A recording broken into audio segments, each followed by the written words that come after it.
Hello दोस्तों, मैं हूं आपकी दोस्त होस्ट नंदिनी चिया। हर साल की तरह इस साल भी मैं एक प्रोग्राम लेकर आई हूं। इस प्रोग्राम में हम पूरे साल में हुई महत्वपूर्ण घटनाओं का रिव्यू करेंगे। इस साल की शुरुआत हुई कोविड-19 के रिस्ट्रिक्शंस हटने के साथ। दुनिया फिर से पूरी तरह खुली, आवाजाही शुरू हुई, खपत बढ़ी, महंगाई बढ़ी। इस बढ़ती महंगाई ने बैंकों के इंटरेस्ट रेट बढ़ाने पर मजबूर किया। इन बढ़ते इंटरेस्ट रेट के कारण मंदी आने की आशंका हुई। इस समय साल खत्म होते होते दुनिया भर में मंदी आने की बातें जोर शोर से हो रही हैं। भारत के लिए साल का पहला दिन बुरी खबर लेके आया। 1 जनवरी 2022 को माता वैष्णो देवी के मंदिर में भीड़ ज्यादा बढ़ जाने से भगदड़ मची, जिससे 12 लोगों की मृत्यु हुई और कई लोग घायल हुए।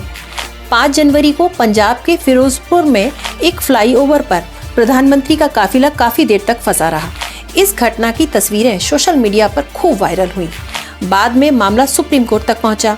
जनवरी में ही मेडिकल साइंस की दुनिया में एक बड़ी उपलब्धि हासिल हुई, जब अमेरिका में एक सुअर का दिल इंसान को सफलतापूर्वक लगाया गया। 6 फरवरी के दिन भारत रत्न स्वर कोकिला लता मंगेशकर जी का देहांत हुआ।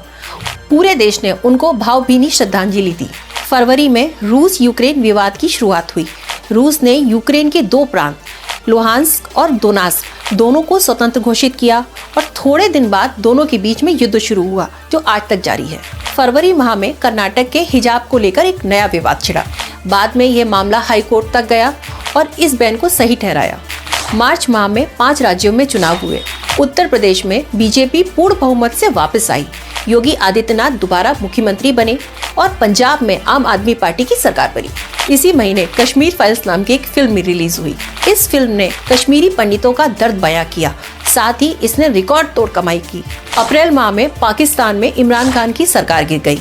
नवाज शरीफ के छोटे भाई शहबाज शरीफ को प्रधानमंत्री बनाया गया। मई माह में श्रीलंका में आर्थिक हालात खराब होने से वहां के लोगों ने बगावत कर दी। महिंद्रा राजपक्षे को देश छोड़कर जाना पड़ा। रानिल विक्रमसिंघे ने देश की बागडोर संभाली। इसी महीने में मशहूर पंजाबी गायक सिद्धू मूसेवाला की हत्या कर दी गई। इस हत्याकांड ने पंजाब ही नहीं बल्कि पूरे देश को हिलाकर रख दिया। जून महीने में नेशनल हेराल्ड केस में राहुल गांधी और सोनिया गांधी को ईडी के सामने पेश होना पड़ा। सेना में भर्ती की अग्निवीर योजना भी लाई गई, जिसके अंतर्गत युवा 4 साल के लिए सेना में शामिल होंगे। इन योजनाओं का युवाओं द्वारा काफी विरोध किया गया। जुलाई माह में देश को नया राष्ट्रपति भी मिल गया। श्रीमती द्रौपदी मुर्मू देश की नई महामहिम राष्ट्रपति बनी। आदिवासी समुदाय से आने वाली श्रीमती द्रौपदी मुर्मू अत्यंत साधारण पृष्ठभूमि से आती हैं। एक बड़े राजनीतिक घटनाक्रम में महाराष्ट्र की महाविकास आघाड़ी सरकार भी गिर गई। शिवसेना का एक धड़ एकनाथ शिंदे के नेतृत्व से अलग हुआ और बीजेपी ने सरकार बना ली। कौन असली शिवसेना है, इसकी रस्साकशी दोनों धड़ों के बीच आज तक चल रही है। इसी माह जापान के पूर्व प्रधानमंत्री शिंजो आबे की गोली मारकर हत्या कर दी गई। अगस्त के महीने में एक बड़े राजनीतिक घटनाक्रम में बिहार के मुख्यमंत्री नीतीश कुमार ने बीजेपी से गठबंधन तोड़कर आरजेडी के साथ दोबारा सरकार बना ली। इसी महीने देश को नए उपराष्ट्रपति मिले। बंगाल के गवर्नर रहे श्री जगदीप धनखड़ देश के नए उपराष्ट्रपति बने। वरिष्ठ कांग्रेस नेता गुलाम नबी आजाद ने कांग्रेस को अलविदा कहा। इसी महीने सुप्रीम कोर्ट के आदेश से नोएडा के ट्विन टावर को गिरा दिया गया, जिसका वीडियो लोगों ने खूब देखा और शेयर किया।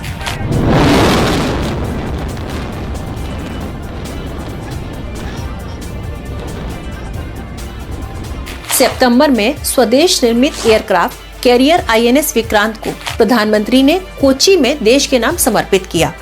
टाटा सन्स के पूर्व चेयरमैन साइरस मिस्त्री का पालघर में एक दुर्घटना में निधन हुआ। इसी माह राहुल गांधी ने भारत जोड़ो यात्रा की शुरुआत कन्याकुमारी से की। इसी महीने मध्य प्रदेश के कूनो नेशनल पार्क में नामीबिया से 8 चीते लाए गए। इसी महीने PFI यानी पॉपुलर फ्रंट ऑफ इंडिया के कई ठिकानों पर छापे पड़े। कुछ दिनों बाद PFI पर पूरी तरह बैन लगा दिया गया। देश को अपना दूसरा चीफ ऑफ डिफेंस स्टाफ मिला। लेफ्टिनेंट जनरल अनिल चौहान को नया CDS बनाया गया।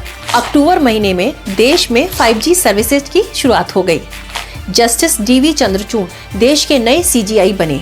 ब्रिटेन में भारतवंशी ऋषि सुनक ने प्रधानमंत्री का पद संभाला।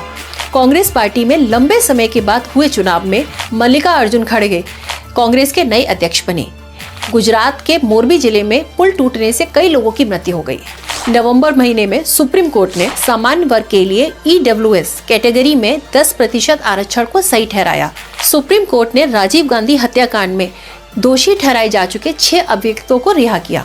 इसी महीने एक बार फिर देश हिल गया जब श्रद्धा हत्याकांड की खबरें बाहर आई।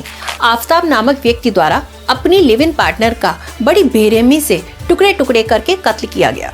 दिसंबर में गुजरात चुनाव में बीजेपी ने एक बार फिर जीत हासिल की। वहीं हिमाचल ने रिवाज बरकरार रखते हुए सत्ता परिवर्तन कर दिया और कांग्रेस की सरकार बना दी। अरुणाचल के तवांग में एक बार चीन और भारत की सेना के बीच झड़प की खबरें आईं। कतर में फीफा वर्ल्ड कप में मेसी का जादू चला और अर्जेंटीना विश्व विजेता बना। इसी माह के अंत में भारत जोड़ो यात्रा दिल्ली पहुंची। देश भर में इस यात्रा की चर्चा हुई। साल समाप्त होते होते एक बार फिर कोरोना की आहट सुनाई दी। चीन में एक नए वेरिएंट ने लाखों लोगों को बीमार किया। भारत सरकार ने भी अपनी तैयारी शुरू कर दी है।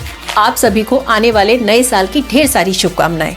कोरोना से सतर्क रहें, मास्क जरूर पहने ताकि देश को दोबारा कोरोना की त्रासदी न झेलनी पड़े। आप सबको एक बार फिर से नए साल की ढेर सारी शुभकामनाएं। Happy new year.